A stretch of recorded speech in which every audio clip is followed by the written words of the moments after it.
Imagine waking up to a headline that says a small, landlocked West African nation has just closed a medicine industry deal with one of the world's richest countries, priced at $50 billion. It sounds unbelievable. It sounds transformative.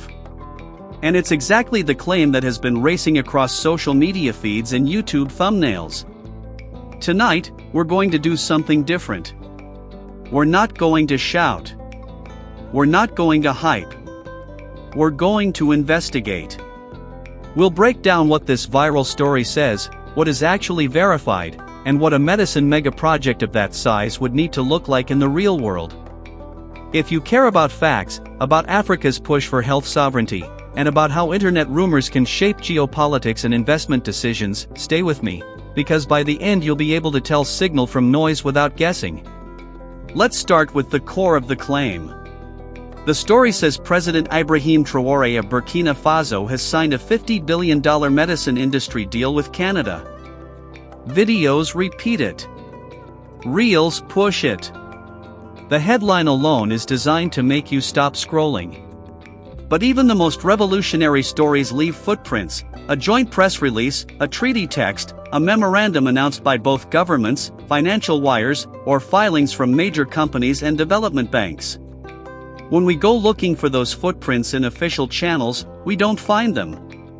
What we do find is a long-standing, legitimate investment treaty between Canada and Burkina Faso that sets basic protections for investors, useful, but not a $50 billion commitment to build a pharmaceutical empire. That older agreement, signed in April 2015, is the kind of baseline many countries have in place. It makes future investment easier but does not itself allocate money. Independent fact-checkers have also been busy, because claims around Burkina Faso's recent achievements have gone viral, from paying off all external debt, to selling billions in electric cars, to landing eye-watering megadeals. Those investigations consistently conclude that the flashiest claims lack official confirmation, even while acknowledging real shifts on the ground. None of that makes the dream of a homegrown medicine industry less worthy.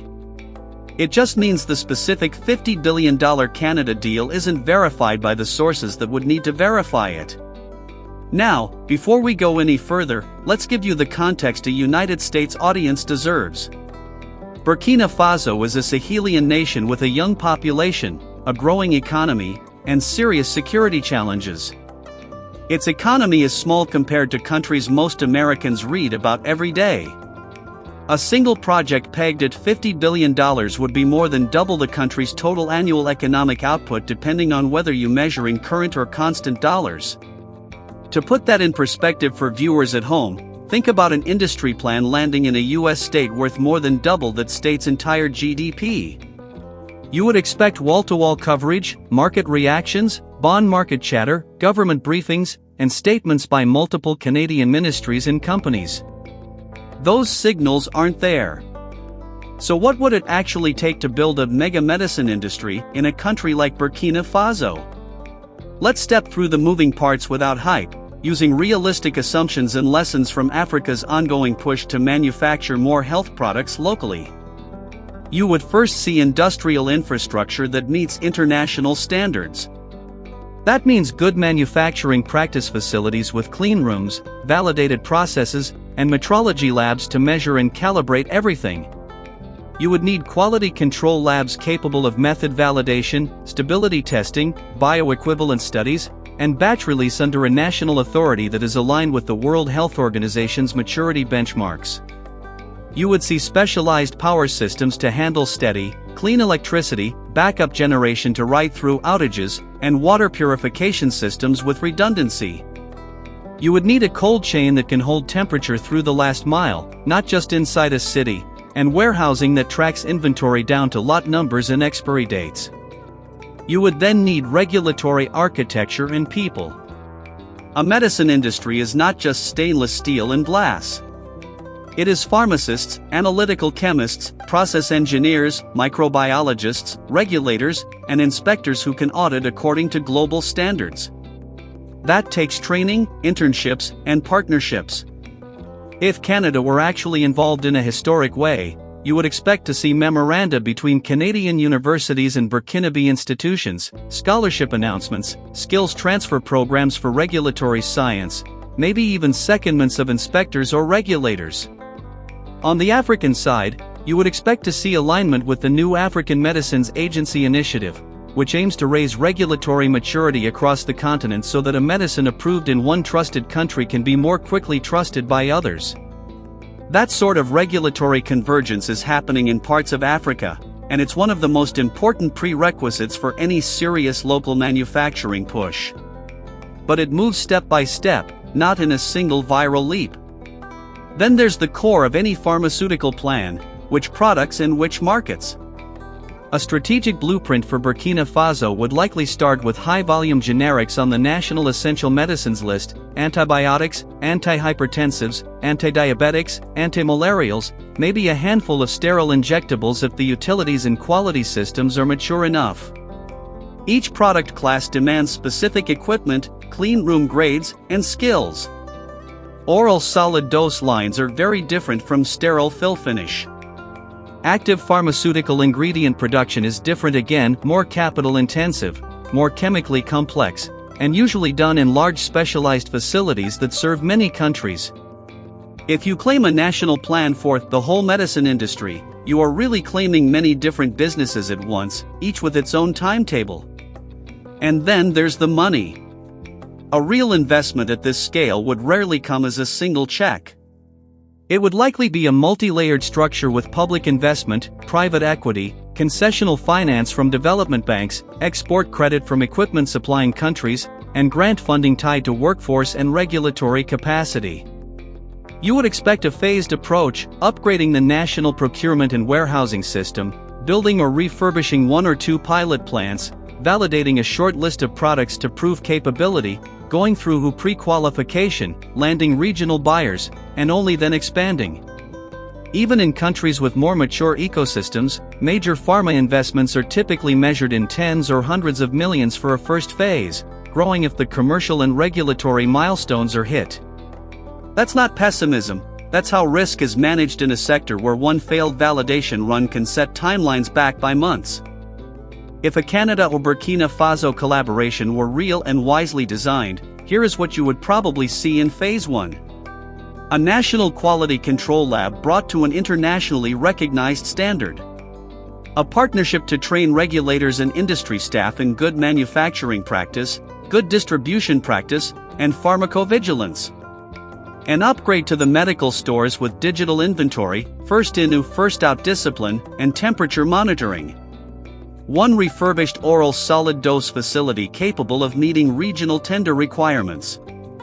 A targeted fill finish line only if the utility and quality backbone can support it. Public communication of concrete milestones that can be independently verified. That is how you move from aspiration to durable capacity. Let's talk geopolitics and incentives, because this is where stories like this often get emotional. In the Sahel, leadership changes, security operations, and new alliances have reset relationships with traditional partners. Young Africans are demanding dignity and delivery, not lectures. At the same time, donors and investors, whether in North America, Europe, or Asia, want credible plans, audited numbers, and predictable rules. Canada, in particular, has been expanding its outward investment stock steadily, with a big concentration in finance, management, and natural resources. When Canada participates in African health manufacturing, it's usually by way of development finance, research partnerships, or supporting multinational firms that build modular capacity on the continent, rather than leaping into a single country, all-at-once mega project.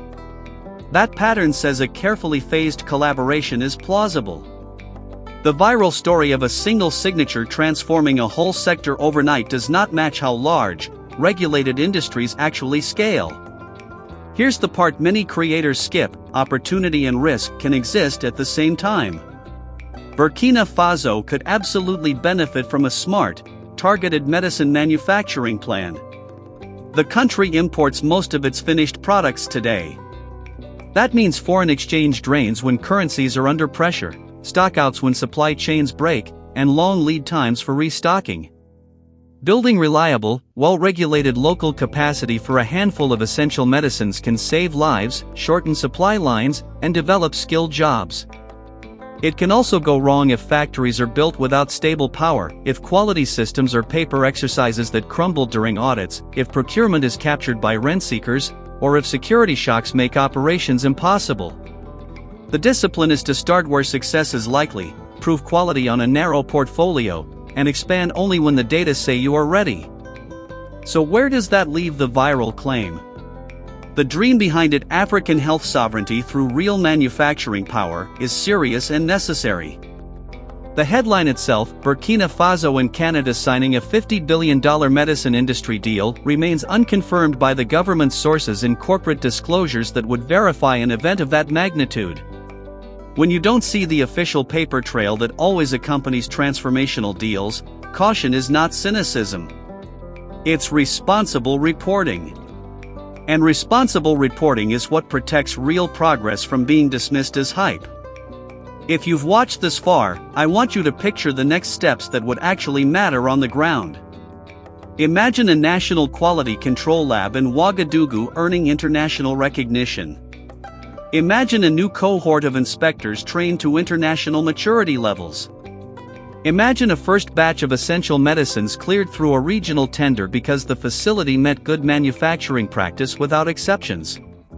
Imagine a procurement system that can track stock levels to the district and prevent stockouts before they happen.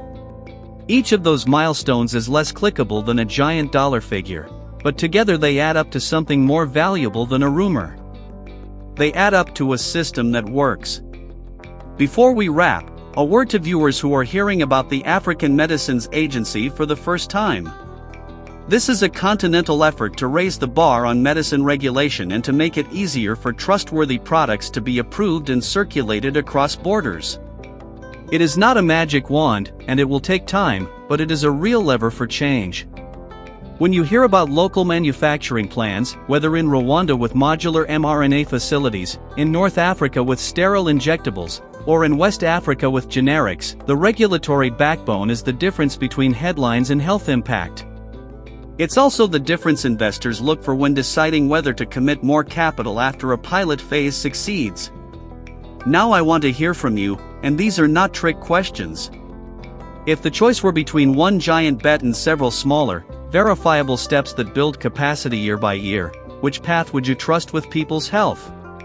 Should African governments prioritize a short list of essential medicines they can make flawlessly, or push immediately into complex products to reduce import dependence faster?